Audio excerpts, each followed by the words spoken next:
Okay. So yes, we are live on the page, which means okay, so now we can start. Great. um, okay, so tell me about yourself and your work with Alzheimer's, dementia, and hospice. Okay, so tell me about yourself and your work with. It was repeating, but there.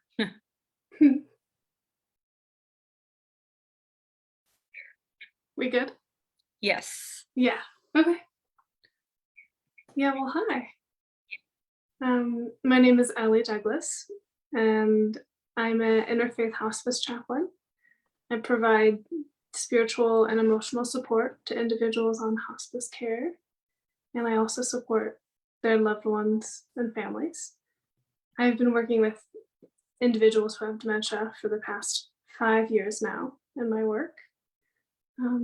And I am also an artist and a poet, and those aspects of myself also inform the way I care. And so, how do you, generally speaking, how do you integrate your personal creative practices into working with people with Alzheimer's and dementia?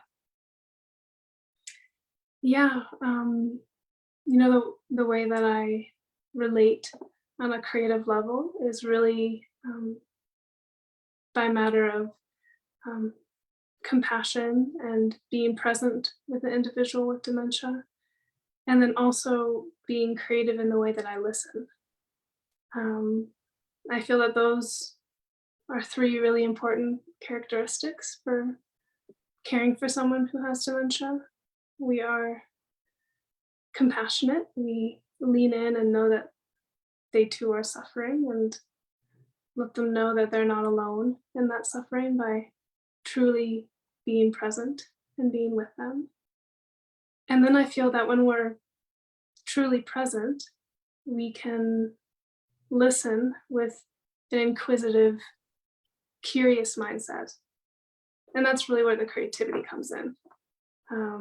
I've witnessed over the years that individuals who have dementia, they still rely on the metaphors or the symbols or the more nonlinear, spontaneous aspects of the mind,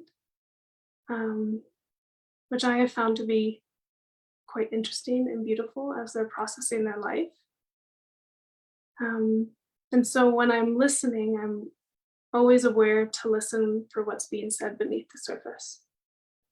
Yeah, Um, really, I love what you said about metaphors. And, we talked a little bit before this, and I really was interested in what you said about, using your presence to pull out metaphors when you're speaking to people. Can you talk a little more about that?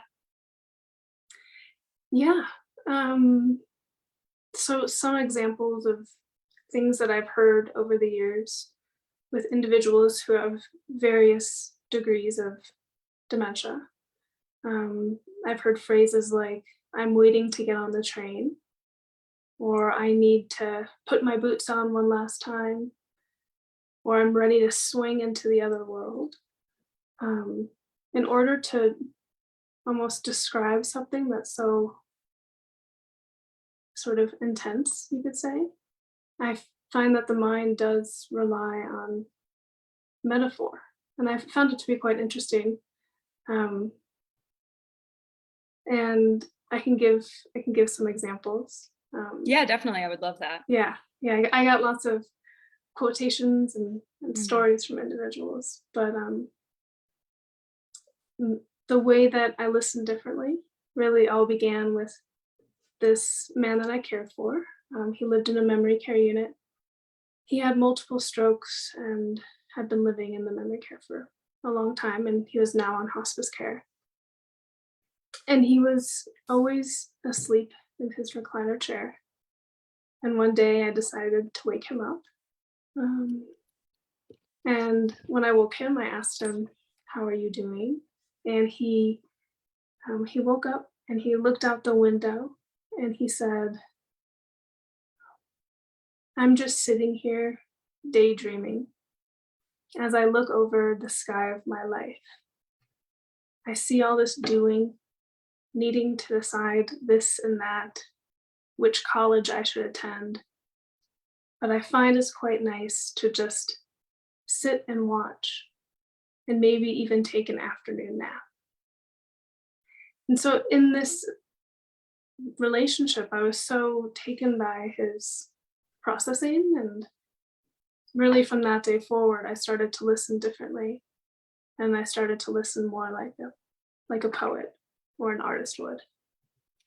Yeah, I mean, I love that. That quote is really stirring. And it really, it kind of reminds me of just this idea that, you as the caretaker or anyone who's spending time with someone, we can really be learning and a lot more from their perspective than, because I think it's like just modern life is so kind of like how he described, like you're always making decisions, you're always kind of grinding. And so I'm really, inspired by your just ability to be present in that moment and really take and learn from the person that you're speaking to. Yeah, I mean, I feel like that's so essential in our care for individuals with dementia, is to remember that the relationship is still reciprocal Mhm. and that there's still so much to learn, and wisdom does shine through. Mm. And we don't know everything about consciousness.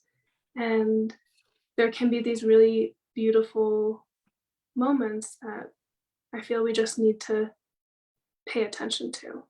Mm. And I feel that when we are present and compassionate and being willing to be curious, um, we offer a container in a way for those moments to show up. Mm. Yeah, no, I definitely I'm really interested in that process of, listening as an active, really instead of just letting the time pass, of making the listening a very present activity. It reminds me a lot of just mindfulness. And you said you work some with mindfulness, right? Mhm. Is that Yeah. kind of where you started drawing this practice out of? Yeah, I received my master's of divinity at Naropa, Mhm. and really my training in contemplative practice helped me right away when I was sitting with someone who had dementia, um, because the work was showing up right there, where here I was with someone who is nonverbal, or someone who had a different unconventional cognition, and it was my task really just to be present, Mm. and yeah, present and curious Mm. to their moment. For someone who's, say, new to the caregiving process, or has a family member who is newer to their time with dementia, how would you suggest kind of leaning into that process? Because again, it's so different than the kind of usual process of life where you're supposed to just be always, you know, going and saying and not really just sitting in the moment. Yeah, I think people get quite intimidated by this idea of mindfulness or meditation. Like they need to have a meditation practice, but that's really not the case. Um, Mindfulness is really, in essence, just the act of noticing. Mhm. So in this moment, you notice yourself in your seat, you notice your breath or the way the light's coming through the window, and you just practice noticing. Mhm. And that brings you into the present moment. Mhm. And then when we start practicing in these simple ways, of just noticing how we're feeling, noticing the breeze, then we bring that into our caregiving space. And someone with dementia is in the moment. And so you meet them in the moment, and you can help them, and you can help yourself do that by noticing your senses or the environment around you. And then that's how you can relate to your loved one. Um, Yeah, I love that. And it kind of reminds me of something you said in the materials we exchanged before this about, being with the person in the moment that they are now versus holding on to who they once were. And I think we've been kind of talking about the past versus the future, or I mean the present versus the future, but the past also does come in a lot here. If someone is looking at a loved one and their past self. So how have you figured out ways to kind of just not neglect, but push the past away in your practice? Um, I mean, it's of course really difficult. This Mm, is like dementia is one of the most heartbreaking conditions I think we face as humans. mm, Um, and I do think that there is a gift in it where this individual, their memory is more fluid and the past is not as present. mm, And so, the most compassionate thing you can do as a caregiver is to meet your loved one in the moment. Um, and sometimes we can have so much energy directed towards the past that we're clinging to it, that we're just causing more suffering for ourselves and potentially mm, our loved one because we're not able to actually be present to them in the mm. moment. Um, so hopefully that helps. That ultimately, I believe the most beneficial, compassionate thing you can do is to meet your loved one in the moment Mhm. and to appreciate and also be curious about their experience of the now, um, so that they do feel heard and that they Mhm. do feel felt in whatever they're going through in the moment. Yeah, no, that's really amazing. And going back to some stuff that you brought up in your materials, I was really curious about curious and inspired by kind of trying to change the framework of Alzheimer's. It's always spoken about in the medical community as disease. It's very focused on symptoms. This very medical terminology. But you were referring to it as a journey. Can you talk a little bit about that? Yeah, I think the most traditional way we relate to dementia is that it is a disease, and it is. Mm, And I feel that we should relieve all of its symptoms. But I also find what's really important too is to see that dementia, or we can see dementia um, as a sacred journey. They're still in sacred relationship to the world around them, and that they're on a journey or a transition into whatever is next or into death. And so I think that's so essential to hold a more sacred outlook towards the mind of dementia mm, so that we can keep that individual's essence and dignity alive, um, and so that they continue to feel felt and loved, because they too are on a human journey and they too are sacred no matter their cognition. Another, you talked a lot about kind of ways that you've taken these traditional ways of looking at dementia and coming up with new ways to discuss it. The other one that I was really interested in was, taking the phrase salad speech, and you came up with a new way to discuss that and refer to it. Could you talk a little bit about that? Yeah. Um, with that story I told earlier about the man that I woke up, he was really the inspiration for this. So, a common medical term we use to describe the speech of dementia is word salad speech. Mm, And so I didn't really like that. It made me feel kind of uncomfortable in a sense. And so I quietly came up with my own phrase, mm, which I call formless speech. So the individual with dementia, their speech is more formless. And I feel like that phrase that still holds dignity and wonder, um, and more humanity than some of the more medical phrases we use. No, yeah, I absolutely agree, and that's really why I thought it was so inspiring, and I think I really connected to it in the sense that you said, like, because how can we offer, it's very easy to say that we're going to offer dignity, but putting it into practice can sometimes be a little bit more difficult. So, I love that you're finding these ways to really, bring it into practice and help people change the way they're talking and change terminology. Mhm.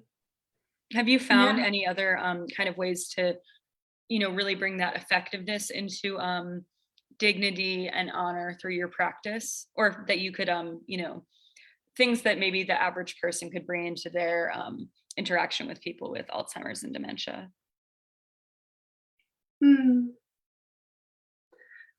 Well, I mean, I really just listen differently. I Hmm. listen with an inquisitive ear, and I often write down Mm. these phrases or things I hear that I want to be with and contemplate more. Hmm. And writing down the speech of individuals who have dementia um, has been really healing for me in the sense that um, I now have multiple people's words really memorized, and so that they stay more alive in my heart. And I think that it can be really helpful for the grief journey to be able to relate to our loved one, write down their speech. Um, I also just encourage having a creative practice too, Hmm. because the journey of caring for someone with dementia is more nonlinear and ambiguous. Yeah, and so can you also talk some about your own artistic practice and how your work has been integrated into the art that you create? Yeah. I mean, I feel like, in a sense, with working with individuals on hospice, I'm a story holder. I Mm. get to hear people's stories or um, learn from their experiences. And I feel like part of my work in this world is to pass on that wisdom, Mhm. um, to tell these stories, to write them down. Um, but I also make visual art. And so a lot of my art is about visually showing that life and death are interconnected, Mm. that they're not separate entities. Mhm. And those are just lessons that I've learned through being in this work. Mhm. And I guess, yeah, do you have any other suggestions for how someone who is, hoping to connect more to their own creativity as as a way to process? Do you have any suggestions for how somebody would start on that journey as a caretaker? Yeah, let's see. Um, well, I like to think that creativity is a pretty broad term, Hmm. and that I believe that we all are naturally creative. We just kind of have to lean into it or lean back into it. If you probably were creative as a child, and maybe you put some things down at some point in your life. Hmm. Um, but to maybe engage with something creative with the intent that it's going to be beneficial for your own healing. So it can be something as simple as drawing. It doesn't have to be good. Um, you can write poetry. You can um, just really offer yourself space during your experience of caregiving to contemplate and relate to your experience in a nonverbal way. Hmm. It can even be dancing or listening to music or just engaging in the arts in some way. I think is quite healing. Yeah, absolutely. Yeah. So we're almost out of time, but is there anything else that you wanted to talk about and discuss? Just kind of get out there. Um, yeah, well, I just want to say that I do believe that the mind, like I said, is naturally creative Mhm. and that we're making meaning until the day we die. And I've witnessed this in people who have dementia, that they're still making meaning, they're processing their experience of reality, their life, and their death. And there's a quote I love, Mhm. which is, "Memory is a poet, not a historian." And I just really invite people to be inquisitive, to listen for metaphor or symbol, um, and to know that there is a process happening that we can really attune to Mhm. with our loved one with dementia. Yeah, that's perfect. Thank you so much. And thank you to everyone who's watching, and also, to people who watch in the future. I'm just going to stop the live stream.